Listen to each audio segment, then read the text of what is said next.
El servicio me gustó desde el primer día. Me asignaron a la compañía de morteros y junto a la compañía andina eran las más aguerridas del regimiento.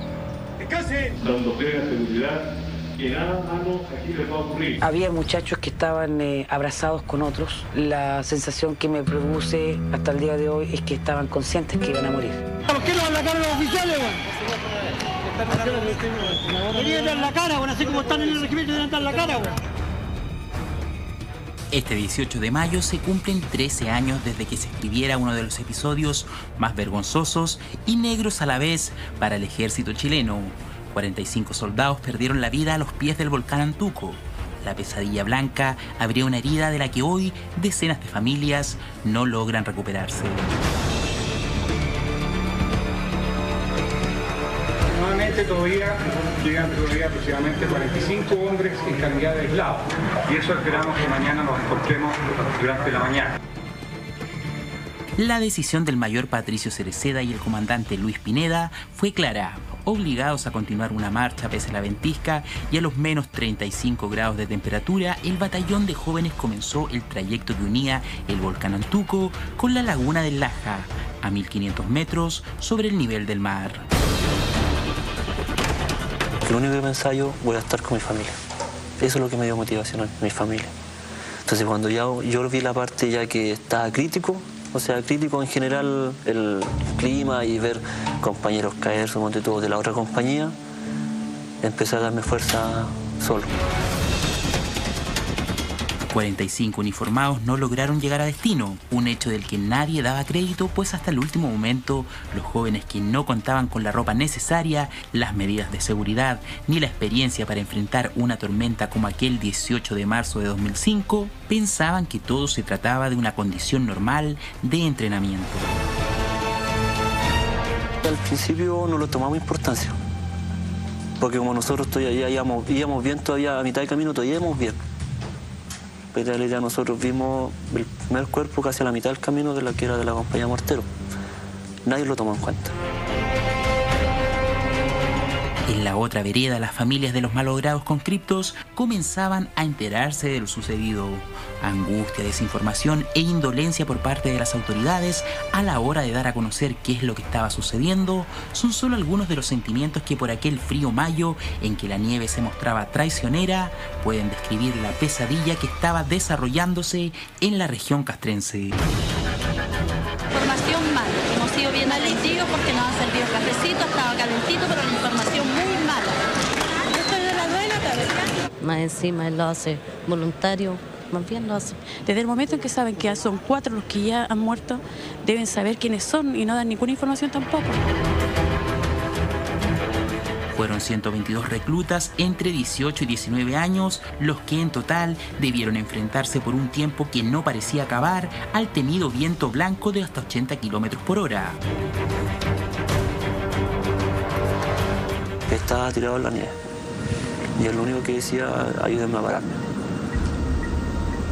¿Y ahí te diste cuenta que la situación estaba ahí difícil? recién unos clases y unos soldados se acercaron y lo levantaron. El joven avanzó sus par de metros y se desplomó. Le revisaban el pulso y ya no tenía pulso. Tras horas en la nieve, un grupo logró llegar al primer refugio. Allí pasaron la noche y a la mañana siguiente comenzaron 8 horas más de camino, en las mismas condiciones, hasta el refugio final. Tras la tragedia fueron obligados a callarse. Comenzaba así una nueva lucha. Esta vez se trataba de esclarecer responsabilidades de las muertes de los jóvenes que una vez soñaron con dedicar su vida al ejército. Que responder el Estado bajo la figura de fisco, porque fue un órgano del Estado en el ejercicio de su función el que comete esta falta o esta culpa que finalmente trae esta tragedia con connotación nacional. 3 fallos determinaron que 5 oficiales del regimiento Los Ángeles fueron responsables de los hechos. Solo uno, el mayor en retiro Patricio Cereceda, debió purgar una responsabilidad con cárcel. 5 años fue su condena y tras cumplir solo 2, salió en libertad. No estamos conformes con como se presentó el caso, la sentencia, los antecedentes, todo, porque nosotros esperábamos más culpables. Desde Cheire para abajo, desde Rabinet, que era el ministro de Defensa, deberían de haber sido destituidos. Ver morir a un amigo, el recuerdo de una familia y el frío calando los huesos son solo factores cruelmente menores frente a la realidad que los 78 sobrevivientes tuvieron que enfrentar. Entrega un poco más de paz, conocer parte que nosotros nos imaginábamos, porque cuando a ti te ocultan una verdad que había prohibición de hablar, tú echas a volar la imaginación, atas cabos de por aquí, de por allá, y te vas formando una realidad que a lo mejor no es. Porque tu mente necesita saber qué es lo que pasó con tu hijo, con tu ser amado, el que tú entregaste con tanto, no sé, confiando.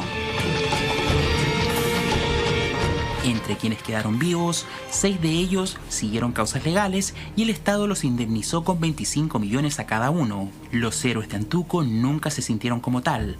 Por suerte, la montaña será siempre testigo de cómo la naturaleza se llevó la valentía de quienes cayeron intentando regresar a casa.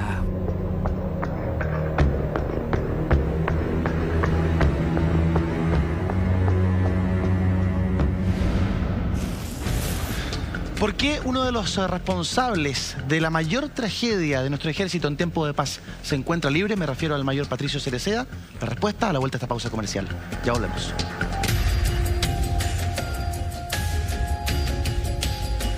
Se da cuenta que la tosudez, la porfía, la doctrina militar quizás es lo que llevó a que estos jóvenes que estaban iniciando su experiencia al servicio militar fallecieran de una manera tan trágica. Los hicieron marchar con la una inflexibilidad de 30, 35 grados bajo cero, a 1500 metros sobre el nivel del mar. Sin la ropa ni los instrumentos adecuados. Sin ningún implemento. Sin la visibilidad. O sea, era una marcha destinada a morir.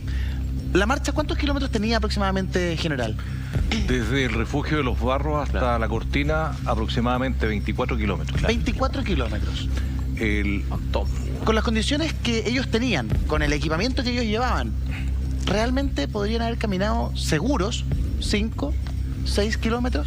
Más que eso, era una misión suicida. Y quienes estaban a cargo los forzaron a eso, los obligaron.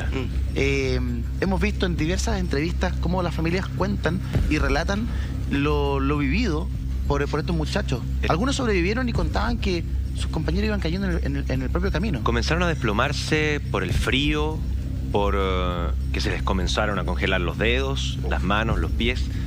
Y era una marcha particularmente distinta para el ejército en esa época, porque por primera vez ingresaban 20 mujeres a esta escuela de formación básica que tenían esta expedición allí en lo alto de la cordillera de los Andes. Pero por malas decisiones, por informes meteorológicos que nunca llegaron al mayor Cereceda, pero también porque él no pudo determinar que lo que se venía era una tormenta con temperaturas de menos 25 grados. Y con esas condiciones se da la orden de hacer ese recorrido de más de 20 kilómetros a como dé lugar. Claro. Sin pensar que venía una tragedia gigantesca, la mayor tragedia del ejército. Y lo peor es que cuando se despejó, mucha gente encontró a los cadáveres a metros del refugio. Entonces eso fue lo más terrible, que estaban muy cerca de haber llegado. Sí. Y se desplomaron ahí. O sea, el viento blanco era imposible de visibilizar. Menos 35 grados finalmente era lo que llegó a ser en ciertos momentos. Imagínate, menos 35. Ahora, hay que entender de que en términos históricos, uno de los grandes, ¿cómo decirlo?, orgullos de este país es que jamás ha perdido una guerra, que su preparación militar es admirada en el mundo entero. Y esta es la tragedia, como decía Eduardo, más grande en tiempos de paz. Por así decirlo, aquí el enemigo fue una posición obstusa de tener que seguir adelante cuando no tiene la información necesaria, o simplemente decir así como, bueno, si para eso están, que aguanten. Ahí en realidad estoy especulando, pero tirarlos obviamente a la buena de Dios. Es que es verdad lo que dices, Alfa, porque finalmente el enemigo aquí no fue el clima. el enemigo fue el ser humano. O sea, el enemigo fue las malas decisiones. Un mal carácter, y finalmente, incluso. lo que veíamos en la nota, iban 7 oficiales a cargo. Finalmente todos sabemos, estas instituciones, la importancia de la jerarquía. O sea, todos estos chicos estaban haciendo el servicio militar, la mayoría de ellos de manera voluntaria. Entonces, claro, entonces tú decís, evidentemente ellos estaban obligados a seguir órdenes. De esos 7 oficiales que estaban a cargo, que iban a cargo de todos estos chicos, ¿cómo uno se explica que hoy día 5 todavía sigan estando dentro de las filas del ejército, que hoy día finalmente algunos activos también, entonces que no hayan responsables por la muerte de estos 45 personas? Eso es lo que da rabia, porque finalmente esto no fue un accidente, esto sí se podría haber evitado. Error. No es claro, es un error humano que se podría haber evitado. Entonces finalmente, pero claro, están todos libres. Si nosotros analizamos ahora en seco, con el paso de los años, lo que sucedió en esa oportunidad el 18 de mayo del año 2005, nos vamos a dar cuenta que el día anterior, porque habían 4, para poner en contexto, habían 4 compañías que estaban arriba en el refugio Los Barros, y el día martes bajan 2 compañías, pero ya comienzan a haber problemas. Una de ellas era que la compañía que baja y cruza el famoso estero que es el volcán, donde se mojan los soldados, que estaba como a 700 metros más o menos del refugio, siguen avanzando, ¿cierto?, en precarias condiciones. Llegan estas 2 compañías, se demoran 8 horas en llegar, llegan alrededor de las 23 horas al refugio de La Cortina, y esas condiciones climáticas al día siguiente se repiten, pero con mayor intensidad. Vale decir, cuando baja la compañía de Mortero y la compañía andina, que estaban, ya lo dijeron acá, con esas tenidas, con las famosas tenidas que son de combate, que son normales, que no están hechas para... Como de mezclilla. La misma tenida del regimiento. Sí, la misma. Y el día anterior, y esa misma madrugada habían estado secando las tenidas.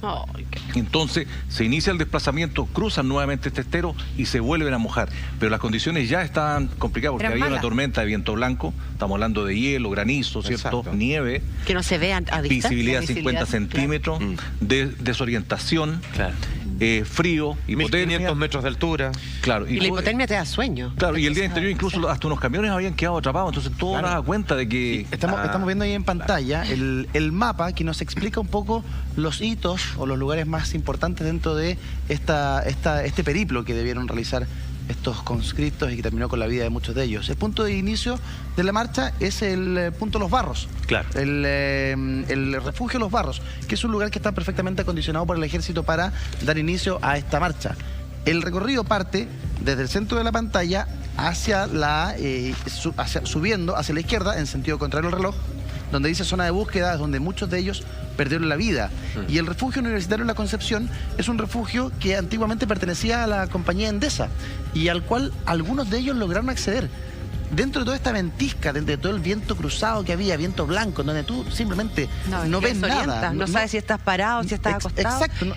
Pierdes el sentido de la orientación. Ustedes que son Cata, Connie, mujeres de la cordillera, de la nieve, saben lo que es una ventisca. Atroz. Es no ver nada. Es que no sabes ni siquiera si el suelo está al lado tuyo, o sea, pierdes la desorientación, o sea, te desorientas completamente, es imposible orientarse. De manera milagrosa, algunos de ellos lograron llegar a este refugio que era de Endesa, que es el refugio universitario La Concepción, y desde el punto inicial hasta ahí hay un poco más de 20 kilómetros. Claro. El recorrido completo es en torno a los 28. Hubo algunos que a pocos metros de llegar al refugio cayeron y fallecieron. Y hubo algunos que llegaron al refugio y que abren la puerta pensando que era su salvación y el refugio no tenía nada para comer.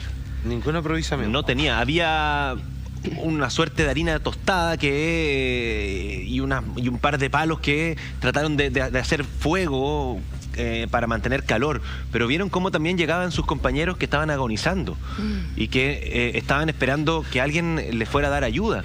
Algunos empezaron a morir y a caer en ese trayecto de más de 20 kilómetros, pero otros también lo hicieron en el refugio. Hay 77 sobrevivientes que cuentan que, en definitiva, mantienen secuelas, tanto psicológicas como físicas, producto de esta marcha. Sí, por ejemplo, las palmas, las quemaduras de las manos, de los pies. O sea, además que el choque emocional, o sea, imagínate ver a tus compañeros como van muriendo en el camino. Yo te juro que de verdad que estas son las cosas que yo creo que solo pasan en Chile, que no hayan responsables que paguen por esto, porque finalmente esto te va marcando precedentes. Entonces, como que en este país estamos acostumbrados a reaccionar, pero si bien la muerte de 45 personas, finalmente tú decís, pero ¿realmente pagaron como debían los responsables de esta tragedia? No.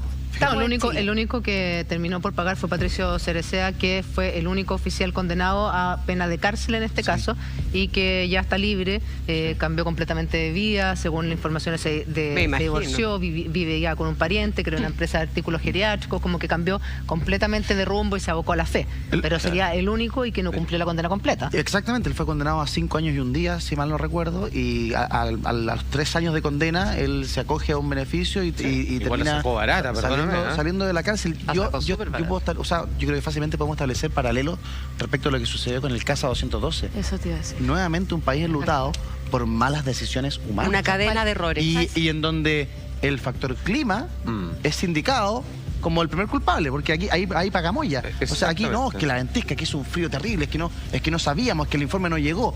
En la tragedia de Juan Fernández, el viento cruzado, chuta, fue lo primero que botó el avión.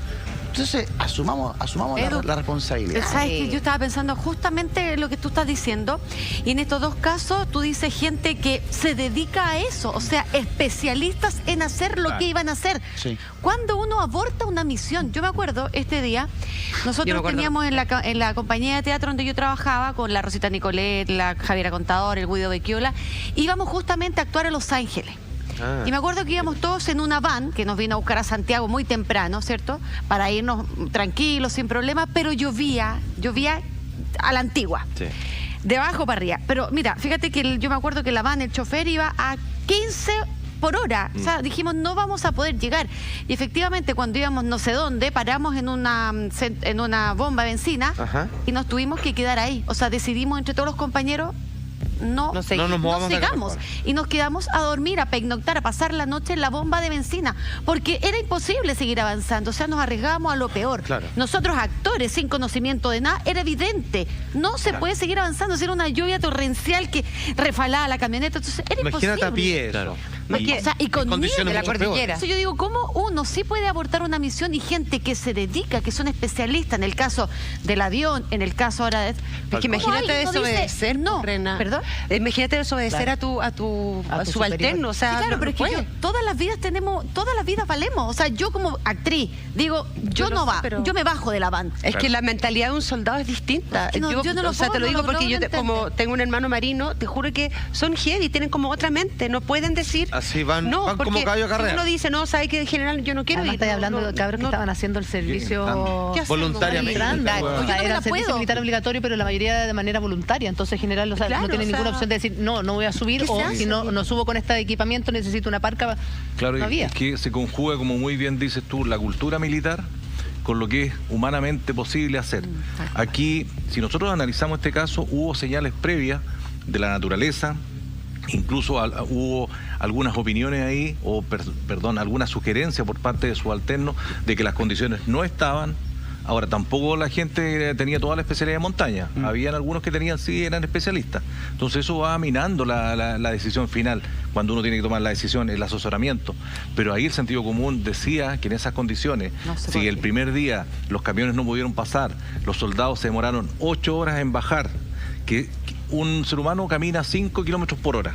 Ya. O sea, acá hubo un aumento prácticamente de 3 horas para hacer ese recorrido, en condiciones que todavía no eran las más extremas. Y al día siguiente, cuando esas condiciones arreciaron, ya no iban a ser 8 horas los que se iban a demorar en bajar.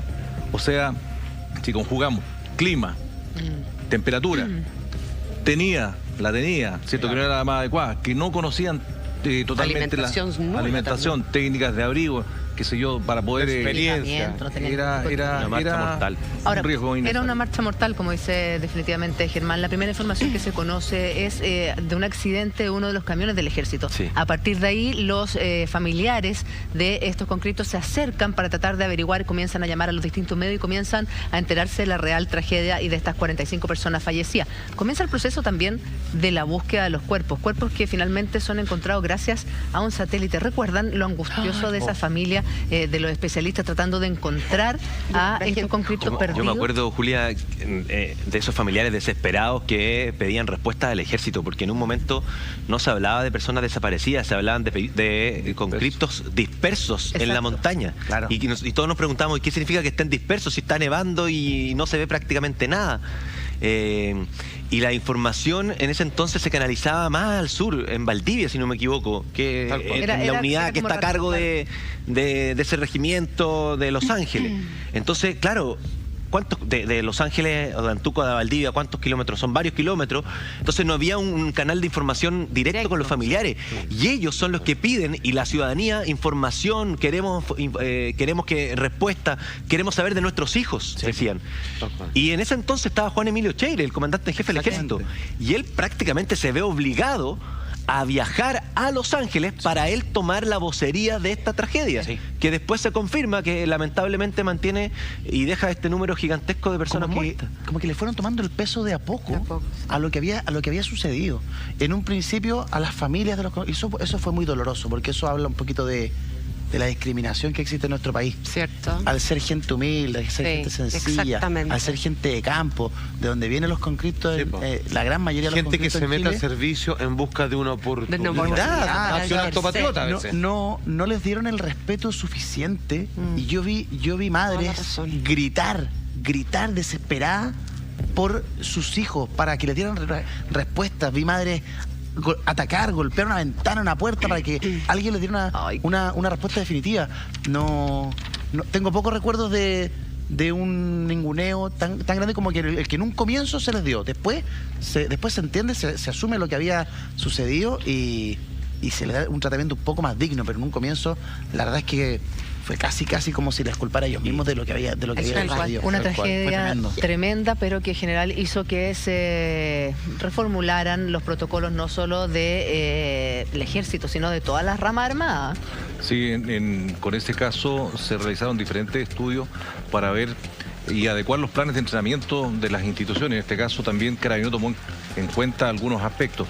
Aquí hay una situación puntual. Uno siempre busca en estas tragedias, en estos accidentes, dónde estuvo el punto de no retorno. Exacto.